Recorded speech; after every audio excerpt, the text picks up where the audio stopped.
Okay, I think we'll make a start while people are still arriving. So, good afternoon, everyone. I'm Kat Smith, a Professor of Public Health Policy at the University of Strathclyde, and I co-lead the Scottish Health Equity Research Unit with Emma Congreve. I'm delighted to welcome you to this Sheru webinar, in which we'll be hearing about international models for primary prevention, with a focus on Iceland and Ireland, and considering what some of the potential lessons might be for Scotland. And it's a really important and timely topic for Scotland to grapple with. So just yesterday, Scotland's Cabinet Secretary for Health and Social Care was in the Parliament announcing the publication of Scotland's new population health framework.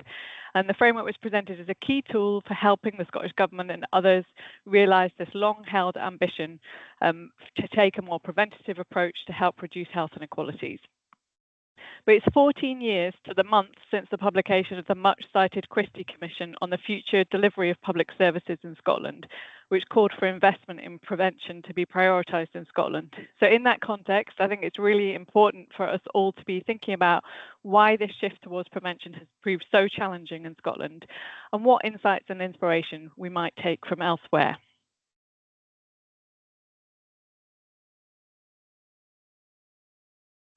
So just in terms of the order of the webinar today, so we're going to start with Margrét Lilja Guðmundsdóttir, who will be sharing some insights from preventative work in Iceland around drugs, alcohol and mental health.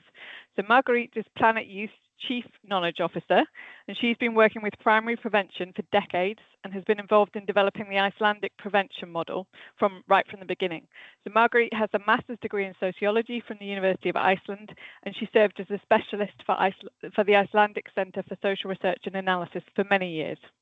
And then next, we'll be hearing from Steve Platt, who is Emeritus Professor of Health Policy Research at the University of Edinburgh. So Steve has a lifetime research interest in social, epidemiological and cultural aspects of suicide, self-harm and mental health and ill health. He's advised many organisations on suicide prevention, including the Scottish Government, the NHS in Scotland, the Irish National Office for Suicide Prevention and the Samaritans.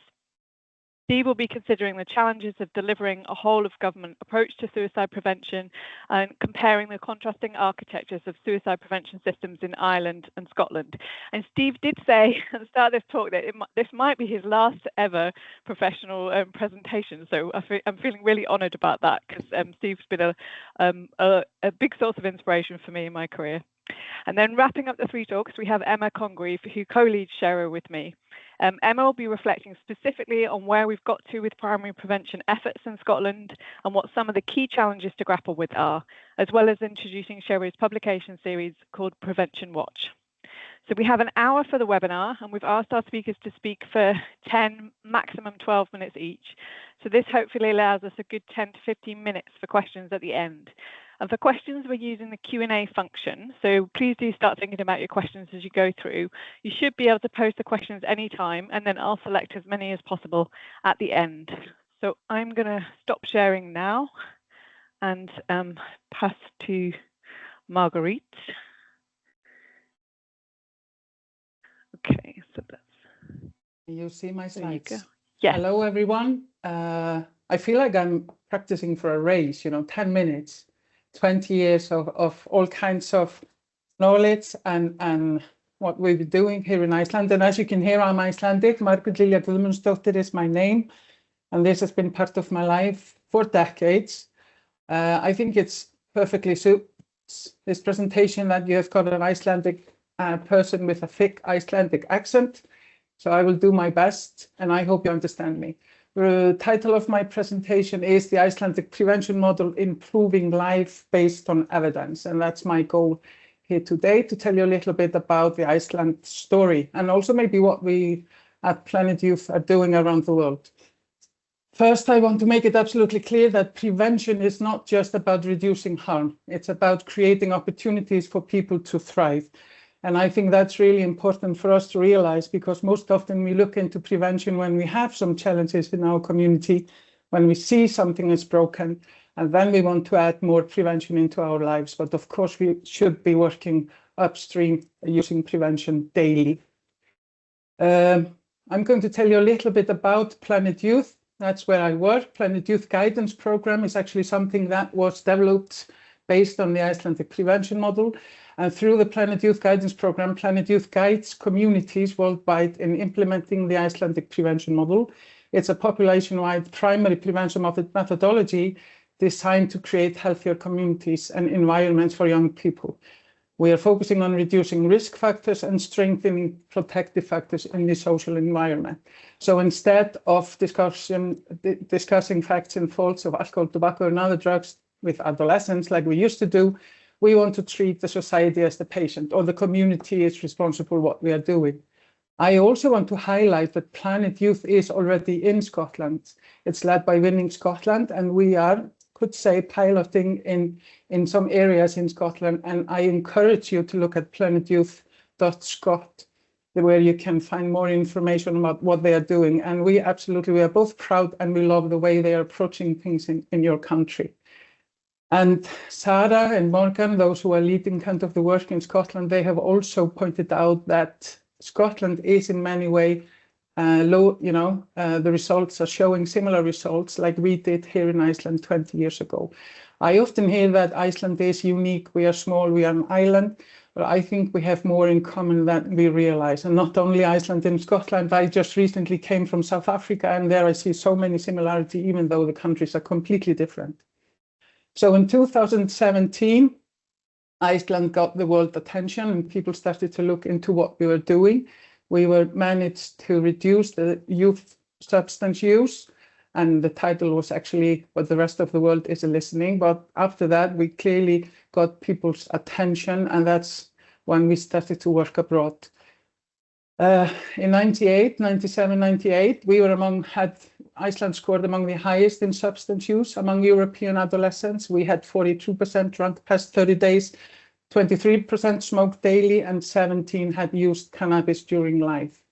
There was this sense of urgency in 97, led by strong politicians, and I can actually tell you that both the city and the government was led by women. We had women in charge, and they actually started to ask about different kind of things, childcare, maternity leave, lunch during school day, and also pointed out that this situation, full of drunk young people, many of them children, was not something that we should live with. So they created a control board, started to collect data, brought together scientists, customs and police, parents and their initiatives, and youth workers. And then we created something that we could call policy based on research findings. And that's actually what Icelandic prevention model is. And we never used the word Icelandic prevention model. So when I was, for example, talking to parents here in Iceland, telling them about the risk and protective factors, how big of a role they played in the children's life, we never used Icelandic prevention model. It's more like a prevention, upstream prevention. And with the policy, we are focusing on the risk and protective factors. So we look into the factors in the life of young children and adolescents that increase the likelihood of substance use, and then the protective ones, the factors that decrease the likelihood of substance use. And that's how the Icelandic prevention model, or the Planet Youth Guidance Program, that's what it's all about. We are looking into the family, peer group, school, and leisure time.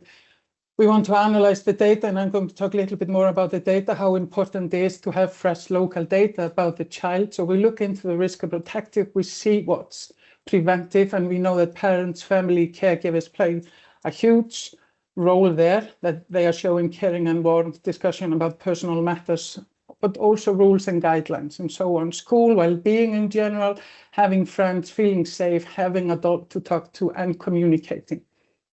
Leisure time or leisure domain, that we are allowing our children to participate in organized activity of high quality, and there we need to educate and inform the professionals working in that domain about their role. This sense of belonging, that's a big thing. And then the peer group, having friends, belonging, not hanging out late night, and so on. And the core elements of the Icelandic prevention model is that it's evidence-based. To know where we are going, we have to know where we stand, and we have to base what we are doing on solid research. Community approach with a focus on changing the social circumstances of young people, and through that influencing their behavior. So it's also about creating a dialogue between research, policy, and practice. And that is something that we have to work on every day, year by year. So we are clearly working upstream, and working upstream in prevention is highly important. We could say, because I know that many of you are really interested in the mental health, the suicidal thought, and that's maybe not what the Icelandic prevention model is rooted in. It's mainly rooted to reduce the youth substance, delay or prevent it in general. But when we look at mental health, suicidal thoughts or thinking, we are mainly dealing with the secondary and tertiary. We are mainly dealing with something that is already in place. And it's not until recently that we start to look at mental health and general well-being on children through the Icelandic prevention model glasses, so to speak. We also know it's a big thing that we only spend 3% of the resources that we put into prevention in primary prevention. And that's another thing we would like to change, put more money into primary prevention instead of focusing on the treatment, the hospitals, when we have something already broken. I'm not saying that we should stop spending resources there, but we have to make sure that we are also capable on offering a good primary prevention. And you probably, many of you at least, have seen the hero slide, how we went from high to low regarding substance. This graph is my favorite. Of course, you can just think about how important it is that we can show this kind of outcome. But this also tells us if we see something that we don't like, it's doable to change it. It's hard work. We have to have evidence. We have to make sure that everyone is rowing the same way. And we talk a lot about the coalition building and how we have to create a strong community team to work towards what we are doing. We also have to realize that we have to focus on close community. How can an average indicator on the substance use or deviant behavior in your country guide prevention workers in your community or municipality? The average doesn't tell the whole story. It's all about data. Data allows community partners to understand the situation in the community, to take informed action to increase protective factors and then decrease risk factors, and ultimately change the environment of youth. And like I mentioned, this is universal prevention. We are focused on the well-being. So not only now alcohol, tobacco, and other drugs, we are also trying to prevent social problem, delinquency. We are looking into mental health, making sure that our kids are belonging somewhere, and trying to reduce the violence that we see both online and in person, kind of a toxic communication that we see often among youth. Well-being is clearly our goal, the well-being of all our children. And probably one of my favorite, we have to aim to get to that point that all decisions made in the community or the country, they are made with a public health glasses on. We are not there, actually far from it, but this is something that I think we should all aim at. We also see that each generation has its unique challenges and circumstances. Today, I could talk about new types of drugs, lack of good mental health, lack of sleep, too much screen time, children on social media far too young. We here in Iceland often talk about toxic communication, how kids are treating each other, using bad words, so to speak, violent behavior, lack of safe spaces, lack of belonging. Of course, we see lots of really positive outcome around the world, but this is kind of the challenges that we see among our partners, not only here in Iceland, but among our partners worldwide. And Planet Youth is now working in 19 countries. We have more than 50 partners around the world that are working upstream with the Planet Youth Guidance Program, and they all have the same challenges. I could also name nicotine, new types of nicotine in our children's life, how we manage, and this is data from Iceland, and I know it's tiny. I could easily share the slides if you would be interested in knowing more. So how we managed to get the nicotine pouches and vaping down. We could also talk about how we managed to use the same method and get more kids to sleep enough every night. Mental well-being, especially among girls, is numbers we have seen them go down recent year. But using the same method, trying to work upstream to benefit their mental health is also improving. So we have to know what we are talking about. We must know what matters and ask the right questions, collect data and analyze the local environment, and then the results must be delivered immediately in practical context. It's not necessarily the challenges in our children's lives that are the issue. Individuals in position of power need to listen and act and implement solution. So, thank you. This was 11:22. I hope Thank you so much. That was a total whirlwind. It was fascinating, and I've definitely got follow-up questions, and I can see other people do too already. So thank you so much, and I'm now going to pass over to Steve. Okay, I'll just let me get to share.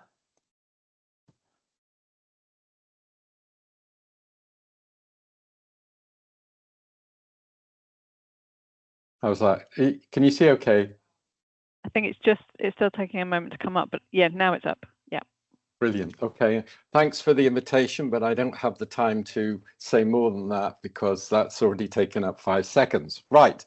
I'm going to try, and I thought I had too many slides at 20, but that was brilliant just before. What a brilliant delivery of 30-odd slides. Right. I want to cover the idea of the whole of government approach to suicide prevention, and I've been an advisor to both Scotland and Ireland's offices of suicide prevention. So I've got a kind of inside view of how the different approaches have mapped out over time, and I think it illustrates some really puzzling issues and difficult challenges around operationalizing a whole of government approach. So we started, I wanted to give you a tiny bit of background in the time I've got about the different ways that suicide behavior have been conceptualized, and where the kind of whole of government and social public health approach, what its origins are and how it differs from what came before. And this is a very influential model that down to a guy called John Mann, who's a leading figure in the a psychiatrist, leading figure in suicide prevention in the States. And you can see the emphasis here is on stressor, psychiatric disorder and crisis as the stressor, working through suicidal ideation, and then through a process of diathesis, by which they mean propensity or vulnerability. That might include hopelessness, impulsivity, and biomarkers as well of diathesis leading to a suicidal act. And I've circled the sort of the group, I can't think of another word, the group of factors that are put in there, which seem to be somewhat random and mixed, which might influence the process of diathesis and therefore whether suicide ideation leads to a suicidal act. That was at a time when probably by that time actually the psychiatric approach and understanding of suicide was beginning to wane as other influences, particularly biological and genetic, were coming in. 2019, this is much more recent, another model which talks about distal and developing factors and proximal factors, far more factors involved. But I've just highlighted here the social context, lack of social cohesion, and environmental factors. And under that, again, there's a kind of mix bag of potential determinants of or background factors that need to be taken into account, which don't really fit together. They do include economic turmoil, which we might now call a social determinant of suicide. I don't know what they mean by disruption to social structural values. Media reporting and social isolation. This is a kind of mixed group, but they're trying to capture something outside the factors which are largely psychiatric, psychological, and biological stroke genetic. This is more recent still, Jane Perkis and colleagues, who talking, as people are now doing, very much so in terms of the social determinants of suicide. And under the social determinants, where I've highlighted, they include macroeconomic policies, public policies, social policies, legislative and regulatory frameworks, cultural and societal values, healthcare coverage and healthcare system capacity and responsiveness, and then social cohesion and social capital. And these determinants interact with individual risk factors, which includes both sociodemographic risk factors and a whole range of other risk factors, including clinical, personality, genetic, neurobiological. And then they also include contextual factors as other individual risk factors, which actually it's miscategorized. Contextual factors don't belong. They're by definition, they're not individual risk factors, but they're in that other group. But at least now there's a broader emphasis, particularly on social determinants and the importance of understanding these and working through these in any suicide prevention strategy. So what's meant by a whole of government approach? When people talk about a whole of government approach, there are many definitions. I think this one is as reasonable as any other. They note that this is the Australian suicide prevention Australia, that suicide is a complicated, multifactorial human behaviour. It's not just mental ill health, which was a view, an exaggeration, but nevertheless a view of maybe 2 or 3 decades ago. A whole of government approach to suicide prevention acknowledges this and seeks better cross-portfolio coordination to address the social, economic, health, occupational, cultural and environmental factors involved in suicide prevention. And in the article I just quoted before by Jane Purkis and colleagues 2 years ago in Crisis, in visualizing a whole of government approach, they want to look at the 3 sort of main areas of prevention, now using the Institute of Medicine model rather than the primary, secondary, tertiary understanding, going from putting social determinants very much under the category of universal interventions that apply to the whole population, but also identifying that there are selective interventions which are targeted at people who are at risk of higher risk of suicide and self-harm, and then the third group, indicated interventions, people who are already suicidal or self-harming. And the whole of government approach is a kind of, it reminds me of the famous Margrét Whitehead and Dahlgren rainbow model of understanding health, which probably many of you will be familiar with. So in thinking about preventing suicide, there's a series of papers I draw to your attention in Lancet Public Health if you're interested in this, 6 papers, and this is the call to action, the final paper by Keith Horton and Jane Purkis. And they talk about whole of government policies that might be useful in thinking about what to do and how to turn the call for a whole of government approach into positive action. So they talk about developing and implementing a strategies that are signed off by prime ministers or equivalent and delivered via partnerships between the health sectors and other key sectors responsible for a range of economic, social and public policies that might influence suicide. And then the idea of implementing a suicide prevention in all policies, echoing the famous health in all policies that were part of the health promotion approach in the late, towards the end of the last century, beginning of this. So Ireland, the architecture of the suicide prevention system. They talk about the importance of policy coordination and a whole of government approach, and stress the need for this broad-based collaborative approach in order to effectively address the many protective and risk factors that inform policy developments on suicide prevention. And this is their architecture of their suicide prevention system. And I particularly draw to your attention the National Cross-Sectoral Steering and Implementation Group, whose job it is to drive policy implementation and change. It's chaired by a very high official in the Department of Health, and it has a number of other departments and agencies that are central to delivering the strategy and have already made commitments to do so. They attend via civil servants at a high level. And then there are also local authorities and NGOs represented there. And this group is the opportunity, they meet every 3 months, and they take the opportunity to review implementation. But it's particularly, I draw to your attention because it's an actual, it's a mechanism within the architecture of the system which enables peer-to-peer questioning and consideration and discussion amongst civil servants at roughly the same level about, and members of NGOs and others, again at a high level, discussing how implementation is going and how those who've taken responsibility for delivering on the various kinds of commitments, how that's developing.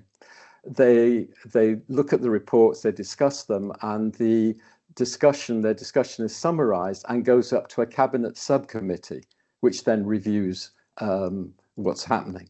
So this, I don't know of any other, in over sort of 40 odd, I'm not pretending I know them all intimately, but in over 40 odd other programs around the world, national suicide prevention programs, I don't know of any other that has this kind of mechanism for actually attempting to deliver a whole of government policy.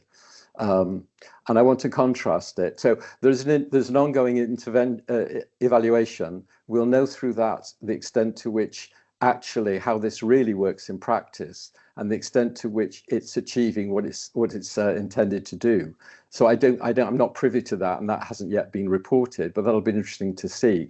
But I want to contrast it with the Creating Hope Together. So Scotland's architectural, their suicide prevention system. And this is their kind of organogram. There's lots fascinating and very innovative about the Scottish, particularly the Scottish suicide prevention strategy, particularly their emphasis on outcomes and having strategic outcome leads and driving the strategy, trying to be an outcome focused in terms of both strategy and implementation, which puts it in a very different place from other strategies. Among their key priority and commitments are to build a whole of government and even more whole of society approach to address social determinants. So poverty, debt, addictions, homelessness, trauma, social isolation, to focus on social, economic and spatial policies, which aim to reach communities most affected by inequality and poverty. And I highlight this, to align policy action to ensure all relevant government policies take action to prevent suicide from the policy design stage right through to delivery. But if you go back, you might see something missing in this. There are people who deliver the strategy. There are outcome groups. There is a group of academic and practice evidence, which I used to co-chair. There's a lived and living experience panel and so on. But there is nothing in there. There is nothing in here which is a mechanism to make whole of government actually work, despite the fact that there's this commitment in the strategy, which is to actually align policy across the whole of government.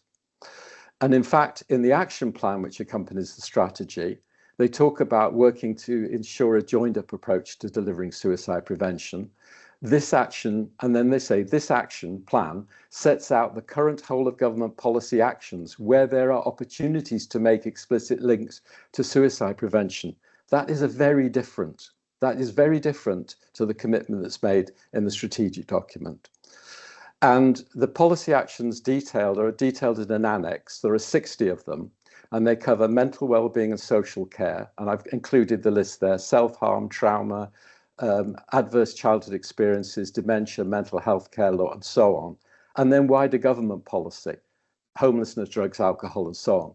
So it's clear here that there's a great ambition to be across the whole of the policy system in order to try and cover these influences on suicide.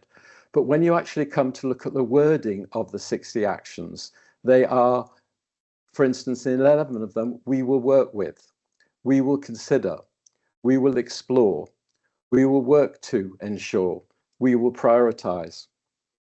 And what the conclusion I reached, and I put to a senior colleague working in this system in Scotland, I said, it occurs to me that you could do all the things that are in the annex, all 60 actions, but would you really have implemented a whole of government approach, and would you really have made a difference? And the answer was possibly not. And that's because there isn't a mechanism to make it happen within government, and the actions themselves are not the right kind of focus and directive in order to make that difference. Okay, this is my last slide. Sorry if I've overrun. There are many whole of government policy challenges, and I'm not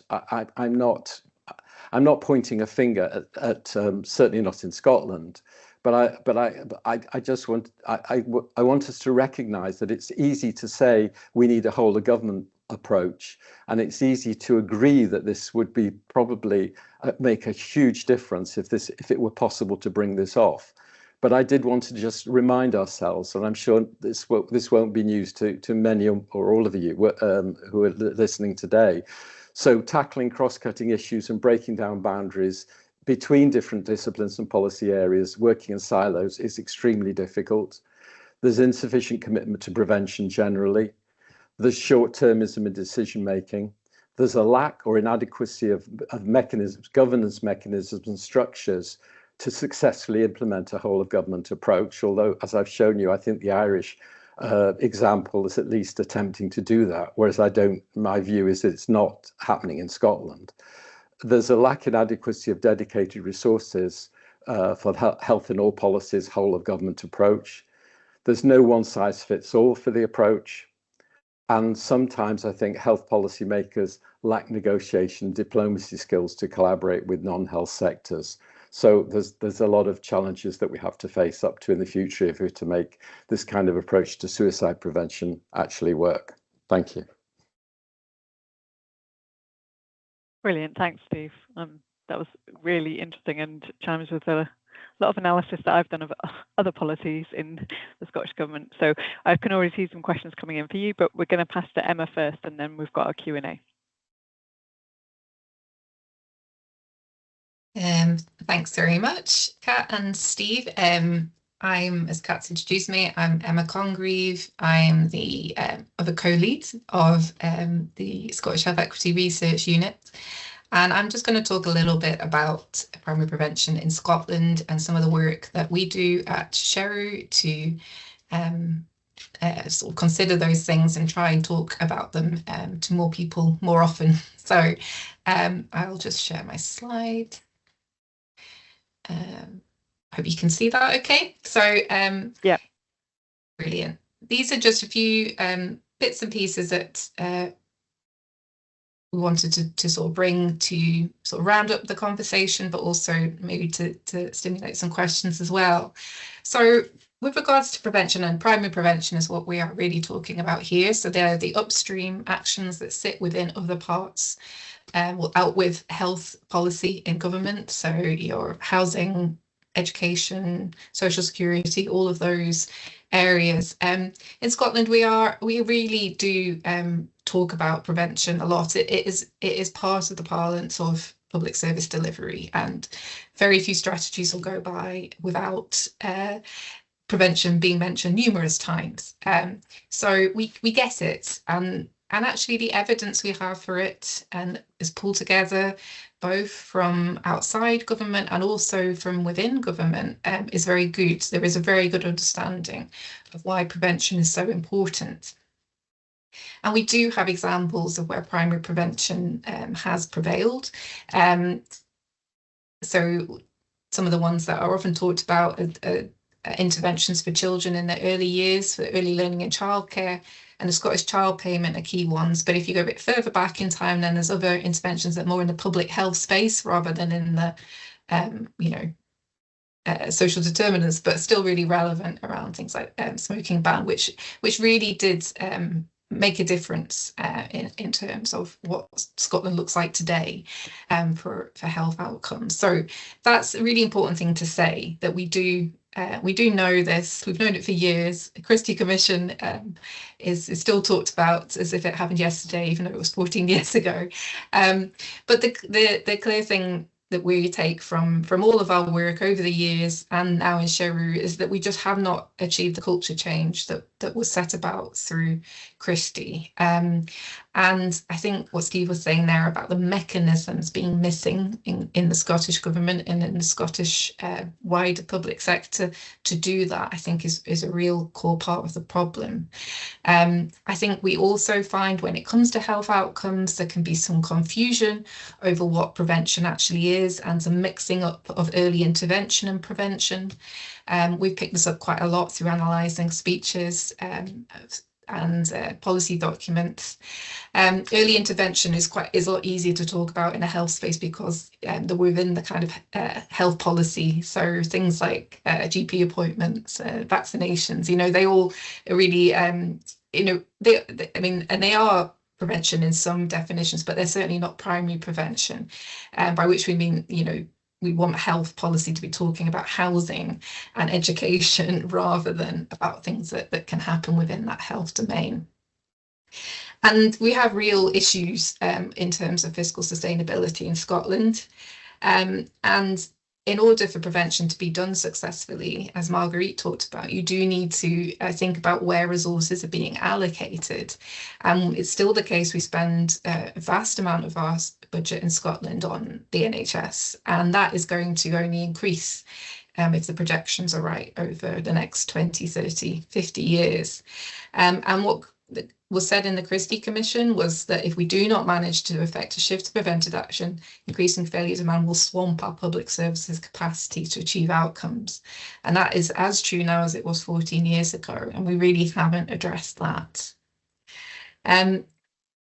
Yesterday, the Population Health Framework came out, so we are still combing through it. It was civil servants put in quite a shift in terms of the amount of documents that they put out as part of it, so doing their job very well. But yeah, in terms of some of the headlines, and for this webinar, I took a look at what was said about alcohol, drugs and suicide in the overall document, in the main strategy document. So, I mean, as I said in the previous slide, it frames the issue really, really well in terms of telling us that health is shaped by the conditions in which people are born, live and work and age, and these wider determinants and building blocks of health, and that these factors have a greater impact on health than individual behaviours or healthcare. When we look, though, at what some of the actions are within this strategy, and they do have a particular section on commitments to reducing drug and alcohol-related harms and deaths, the actions are a long way away from what we would call primary prevention. Even if the word preventative is within there, they are not about actions taken by other parts of government. They are not a cross-government approach. These are actions that are very much within the domain of health and social care policy. So it's also worth noting that from going through that document, and I don't think I've missed it, but I couldn't find a reference to suicide within that document. I know other strategies exist that Steve's talked through, but this overriding strategy on population health, it felt a bit strange that it's certainly not got a lot on it, and I don't think it's actually mentioned there at all. So this is a problem that I think most of us in Scotland will know that we're faced with. We talk the talk, but we don't walk the walk.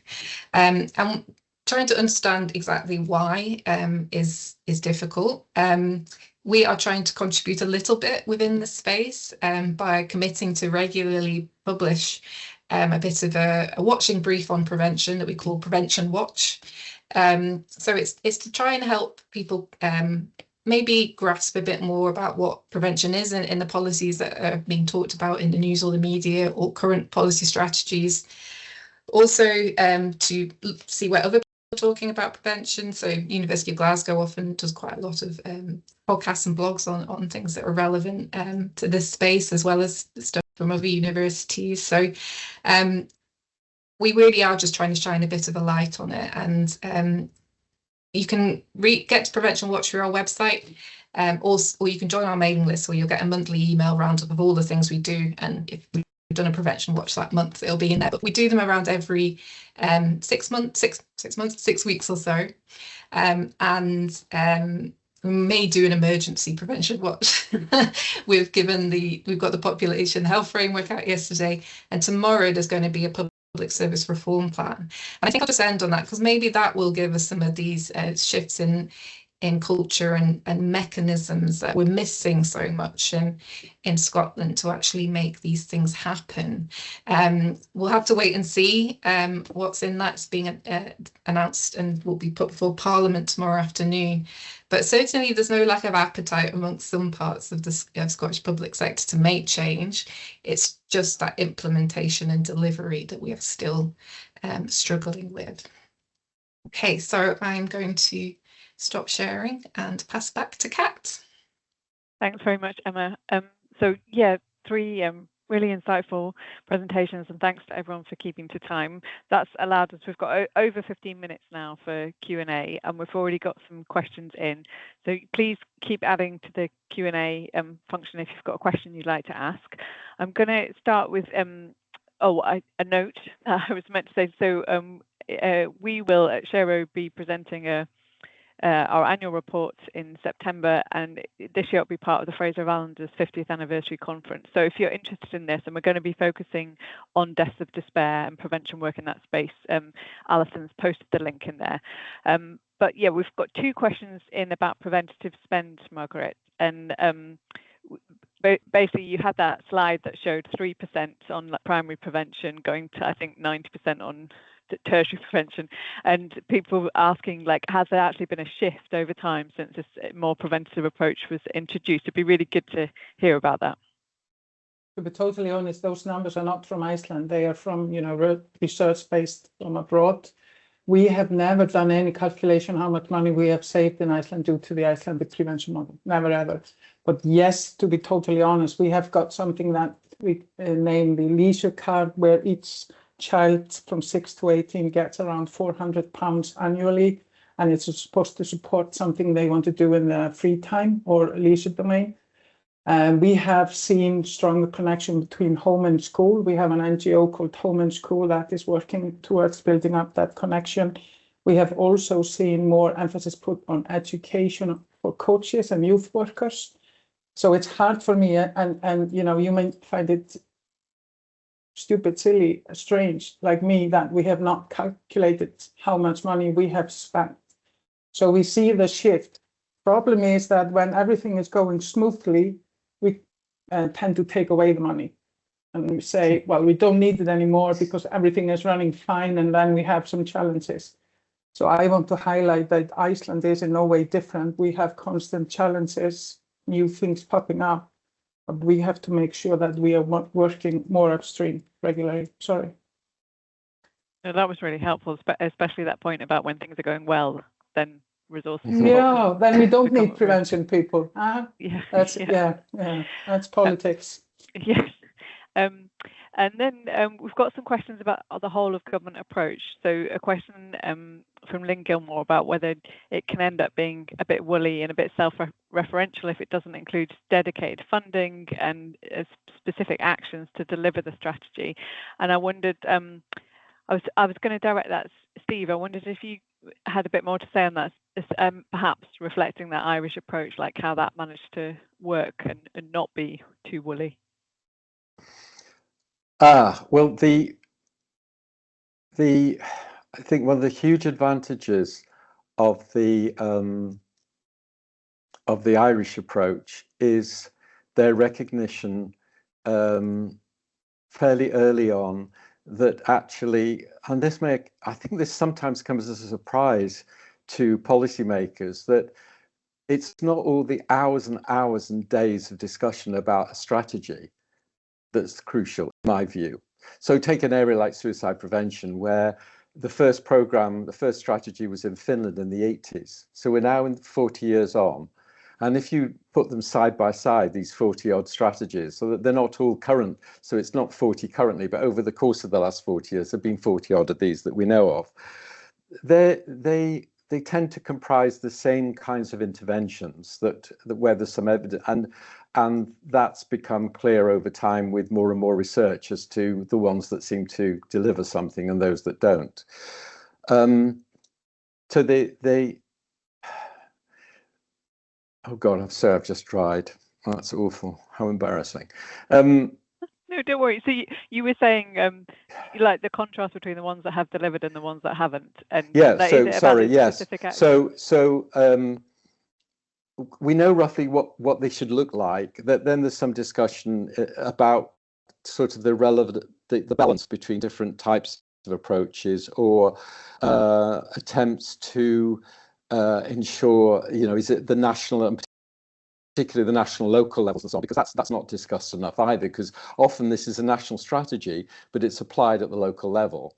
And I will get back to implementation, but that also is a problem. But if you're looking at, if you're aware about the national local and a decision is made that most deliverables should be locally or regionally based, then there's a crucial issue comes up, which is really interesting for an outcome like such as suicide, which is known in the jargon as a rare event compared to many other events, or it's a less common event than many others, thank goodness. Which is that trying to pin everything on reducing suicide makes little sense at the local level, because there's so much variation, natural variation from year to year in the phenomenon. So how do you know if you're actually making a difference? Is it really? So that's one whole area, especially for an outcome-focused approach such as Scotland's taking. That's a real challenge. No, the recognition is about implementation being the be-all and end-all. And you can have the best possible strategy in the world, where you've had the academics and the policymakers, everybody poring over it. But actually, how is it going to be delivered? And how do you know? And I think Ireland recognised this very early on, as has Scotland, and set up this mechanism so that there could be regular review of implementation. That's what that cross-sectoral steering group's all about. But I'm putting it forward as that one of the maybe unintended, but in this case wanted consequences, is that you've got a place where people across the different sectors within government and others, all of whom have made public commitments in the strategy to deliver on certain outcomes, on certain actions which have certain outcomes, they can be held to account in a kind of peer-to-peer process. And I'm saying that to me is that's not woolly. That is a genuine attempt to make whole of government. And if you take the extension that there are NGOs as well, it's almost like a whole of society approach in as much as NGOs are bringing in a more kind of broader societal perspective. So that's now, how does it actually work? Does it have teeth? Does the high-ranking person from the Department of Health who chairs it, how do they chair it? Are there consequences when things aren't being delivered, when report goes up? I have my doubts, as we say, from my connection with it. I wonder about what teeth it really has. But at least in my view, that's a way of getting around the woolliness of what whole of government, what you mean by whole of government. But I do agree with the questioner that it sounds right. I mean, there's a logic to it with suicide. Suicide is a complex, multi-determined phenomenon that requires interventions in many levels by many different types of actors in many different circumstances. It makes sense that it can't be, it has no one cause and cannot be dealt with by one particular agency. So you start from that assumption that you need, therefore, to have multi-sector, multi-agency, and that will need some collaboration, cooperation, coordination, and so on. So, but yeah. It's how do you really make it work? And I just got one issue I'd like to share, and somebody may pick this up, and maybe this is because it may be my last time. Sometimes, I mean, I'm here I proselytize for suicide prevention. I do it all the time. But I do wonder, if you're trying to do something as difficult as whole of government, is it right that you're spending all this effort into looking at one health-related outcome?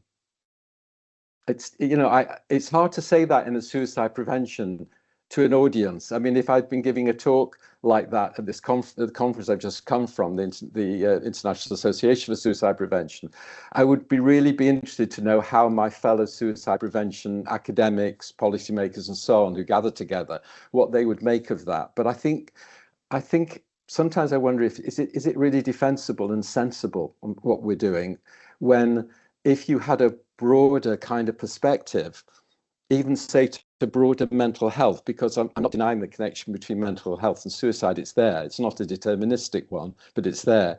You could imagine if you had a really successful whole of government approach to mental health and well-being, imagine the kind of benefits you could have, which would include suicide, but be far greater. So I think are we really saying that everything has to have a whole of government approach? Does anybody really seriously think that could possibly work for all kinds of phenomena? No. I think, thanks, Stephen. I think it's really interesting hearing your reflections, and I think one of the things that's interesting about that orange box group in the Irish example is that it's horizontally trying to join up, but also vertically at the same time in the same group, which I haven't seen many other examples of that. But yeah, so it is a really interesting question of whether it makes sense to focus on particular health outcomes when the upstream factors are shared across many negative outcomes. We've also got, I was wondering if Emma wanted to come in here, also because Emma's someone who's worked in Scottish government, so has that experience of being on the inside of policy too. But we'll have another question that's a bit related, so I'm going to ask that, and perhaps you can kind of link the two together, Emma. So we've got a question on what are the key political economy factors that enable prevention work to move forward, or perhaps the counter is that sometimes get in the way. I think that's a really interesting question, because it assumes that there is like a perfect kind of window of opportunity to do these things, and we just need to wait for that, and then when that opens up, we can do these we can do prevention. Whereas actually it doesn't really matter to some extent if things are good or bad in that kind of political economy space. There's always that need to do it. If you're in a time of fiscal plenty, then you should be planning for the future, and but if you're in a time of fiscal constraints, then the pressures are even greater in order to do that. So there isn't really those factors do obviously shape what decisions can be made at certain times, but I think too often they're used as an excuse, potentially, that we can't afford to do prevention properly. And whereas, if you go back to Chrissy, which was written in a time of fiscal consolidation back in the early 2010s, it's more that we can't afford not to do it. So I think it's an interesting question. But yeah, it's much more, I think, about actually what's the enabling factors that sit within an organization, I suppose, and what is kind of allowed to happen within that space. And somehow over the last 10, 20 years, we've just got stuck in a way of silo working, with cabinet who has responsibility across the piece, who obviously do talk to each other, but somehow that's not translating across into how both government within the Scottish government talk to each other, but also how they talk to and work with local government and other partners. There's a lot of politics involved, of course, but these are issues that require that working relationships to go well, and they can do at official level even if the politics are difficult. So fundamentally, I think it is about that, how we understand it, the implementation, and then the accountability. So how are things, is there enough due consideration given to how policies and strategies are implemented in government? No, even if they are co-produced with local government, there's still very little kind of proper insight shown into how these things operate once they're released from the pages of the strategy. And then who is accountable when things don't go right, when the progress is not made. And I think that's another thing which potentially we may see progress on when the new strategy on public service reform comes out tomorrow. But it's a tricky one to get right. But I think there's a lot of appetite for actually now making progress. We can't do another 14 years like this. So yeah. Great. So we've got just under 5 minutes left, and we've got 2 more questions that I wanted to ask. So Margrét, we've got a question that's about the practicalities of the, like ensuring that parents, caregivers are able to provide relational environments that promote well-being in their children. But I also wanted to give you a little bit of space to say a bit more about, because when you were going through all of the things that have been achieved, like reducing tobacco and vapes, like increasing sleep, you said, you know, it's similar methods. Just it would be lovely to hear a little bit more about those methods as well as this issue of relational environments. So thank you. It is actually the core element. So we are using the data, we're bringing it out to the community, and we are securing this dialogue between research, policy, and practice. And I want to agree what Steve said, you know, not pick one. It's about well-being. And that's why we have kind of, you know, we are going away from the focus on substance use. It's about the children's well-being. We can't pick one. There are constantly new things, and that's, you know, goes for everything. It's about figuring out the causes of the causes.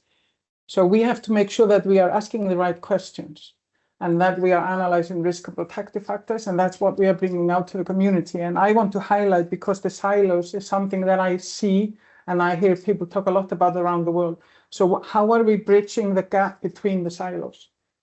Planet Youth is not saying, here's something completely else, clear your desk. This is about how we use data to drive what we are doing in the community. So we could think about data as bridging the gap between silos. You know, I think we have to realize that it's not just yet another program, let's do that, let's do the other one. How are we working together and how are we communicating? So the key is that we are talking about it in the same way. And the parents, they are my favorite group, really hard to reach out to sometimes. But we have to make sure that we are using the outcome of the survey for all children, all parents and all children also. So we are not just preaching to the parents of teenagers. We want to inform and educate all parents from zero, you know, with newborns. And that is really important, not shame them or blame them. We want to, you know, empower them.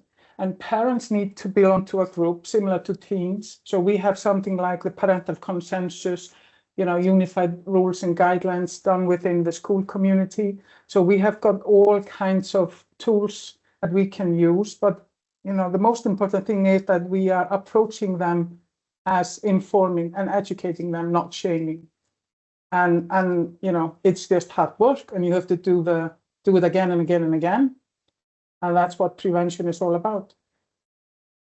Great, thank you. And then our final question is basically saying we seem to spend a lot of our time developing frameworks, strategies and policies and having meetings rather than focusing on delivery and outcomes. So how do we change this culture towards greater civic responsibility? I'm just going to let you all have like a quick 45 seconds to see if you've got anything key to say on that. Well, I propose that we put a moratorium on new strategies for like a year or something.